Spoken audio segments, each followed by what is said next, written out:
বন্ধুরা, তোমরা কেমন আছো? আশা করি ভালো আছো। আবার চলে এসেছি আর একটা নতুন রান্না নিয়ে। খুব খুব সহজ এবং খুব সুস্বাদু রান্নাটা, স্পেশালি বাচ্চাদের খুব ভালোই লাগবে। তো কথা না বাড়িয়ে চলো, আজকে বানাবো আমি রুই মাছের ট্যান্ডা। এটা তোমরা কাতলা মাছ দিয়েও বানাতে পারো। তো চলো শুরু করা যাক। আমি রুই মাছের ট্যান্ডা করব, তার জন্য রুই মাছটা ধুয়ে নিয়েছি ভালো করে। এবার রুই মাছের মধ্যে আমি এই যে সামান্য লেবু দেবো, লেবুর রস, লবণ আন্দাজ মতো দিলাম, একটু হলুদ গুঁড়ো দেবো, একটু লঙ্কার গুঁড়ো দেবো, লঙ্কা বাটাও দিতে পারেন, আমি লঙ্কার গুঁড়ো দিচ্ছি। এবার ভালো করে হালকা হাতে একটুখানি মাখিয়ে নিলাম। মাছগুলোকে মাখিয়ে আমি 10 মিনিট একটুখানি রেখে দেবো। এই যে রেখে দিলাম। গরম হয়ে গেছে, এবার আমি তেলটা ঢেলে দিলাম। এবার তেলটা গরম হলে তারপর মাছগুলো দেবো। এই দেখো তেলটা গরম হয়ে গেছে, এবার আমি একটা একটা করে মাছটা ভাজবো। মাছগুলো একটু টপাটপ করে ভেজে নিই।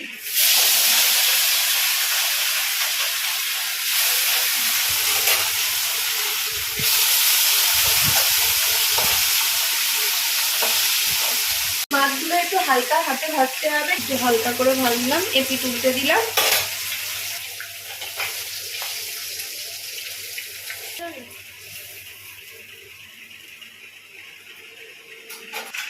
মাছগুলো ফ্রাই করা কমপ্লিট হয়ে গেল।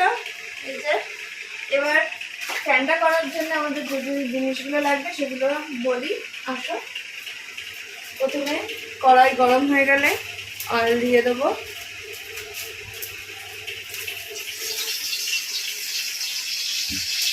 আমার মাছ ভাজার তেল যতটুকু ছিল আমি ততটুকু দিয়েছি, তার সঙ্গে আর একটু রিফাইন্ড অয়েল অ্যাড করছি।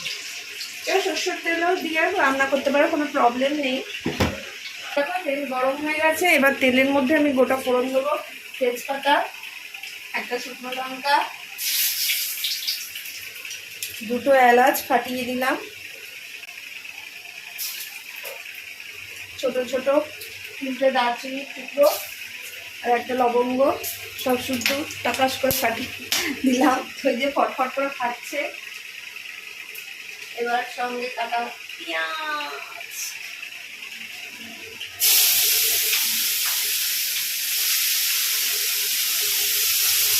এর মধ্যে তো পেঁয়াজ টমেটোটা বেশি লাগে, পেঁয়াজ টমেটোটা একটু বেশি দিচ্ছি। যতক্ষণ পেঁয়াজটা একটু লাল লাল করে না ভাজা হচ্ছে ততক্ষণ আমি এই টমেটোটাকে ম্যাশ করছি, তা আবার হাত দিয়ে। পেঁয়াজের সঙ্গে একটুখানি আমি চিনি অ্যাড করলাম।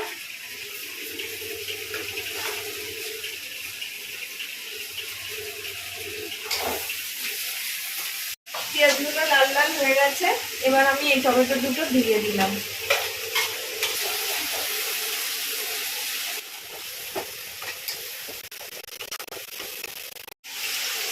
এবার এই টমেটো দেওয়ার পর আমি দেবো একটু আদা বাটা।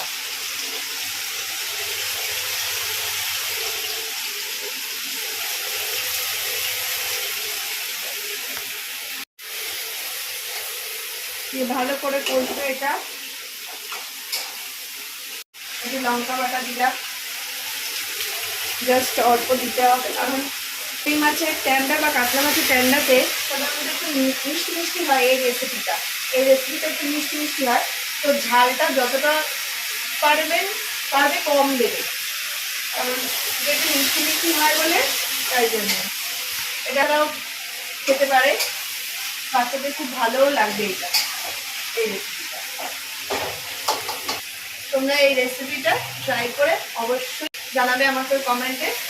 অল্পটুকু জল দিয়ে আমি দিলাম, যেহেতু মশলাটা গলবে।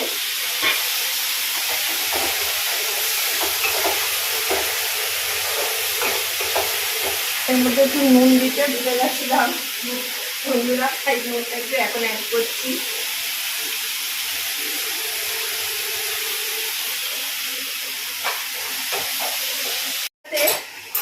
ঢাকনা চাপা দিয়েছিলাম, এবার ঢাকনা খুলে দেখলাম কতটা কি হয়েছে। মোটামুটি কষে গেছে। এটা আর একটু তেলটা বেরিয়ে গেলে আমি পরিমাণ মতো একটু গরম জল ঢালবো। স্ট্যান্ডার্ড এই মশলা একদম কষে গেছে। এবার আমি গরম জলটা অ্যাড করব। এটা গরম জল, আমি গরম জলটা অ্যাড করছি, অল্প দেবো পরিমাণ মতো, ব্যাস। এবার ঢাকনা চাপা দিয়ে গ্যাসটাকে জোরে করে দিয়েছি। এবার ফুটলে তারপরে মাছগুলো অ্যাড করব। এই ট্যান্ডাতে জল গরম হয়ে গেছে। এবার আমি এই মাছগুলো একটা একটা করে দিয়ে দিচ্ছি।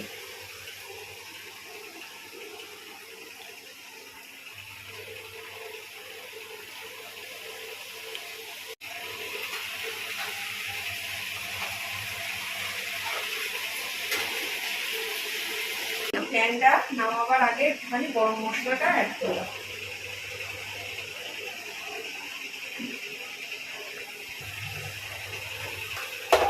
এবার তলা দিয়ে হালকা হাতে এরকম ভাবে করবে না, হালকা করে তো মাছটা ভেজেছি, বেশি ঘাটলে মাছগুলো ভেঙে যাওয়ার চান্স আছে। তো আমি হালকা হাতে একটু নেড়ে দিলাম, ব্যাস। আর গ্যাসের ফ্লেমটাও একটু আস্তে করে দিয়েছি একদম।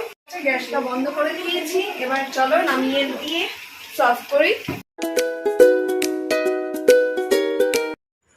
তো বন্ধুরা, আমার রুই মাছের ট্যান্ডারটা তোমরা দেখলে, আশা করি তোমাদের খুব ভালোই লেগেছে। তোমরা নিজেরা বানিয়ে দেখবে, কেমন লাগে সেটা আমাকে কমেন্টে জানাবে। আর যদি ভালো লাগে তো লাইক, কমেন্ট, শেয়ার আর সাবস্ক্রাইব করতে ভুলবে না। আর বেল আইকনটা অবশ্যই ক্লিক করবে। আর যারা ফেসবুকে আছো তারা কিন্তু ফলো করবে। ওকে, তো আজকে এই পর্যন্ত। নেক্সট ভিডিও নিয়ে আসবো নতুন কোনো রেসিপি নিয়ে। Bye, tata.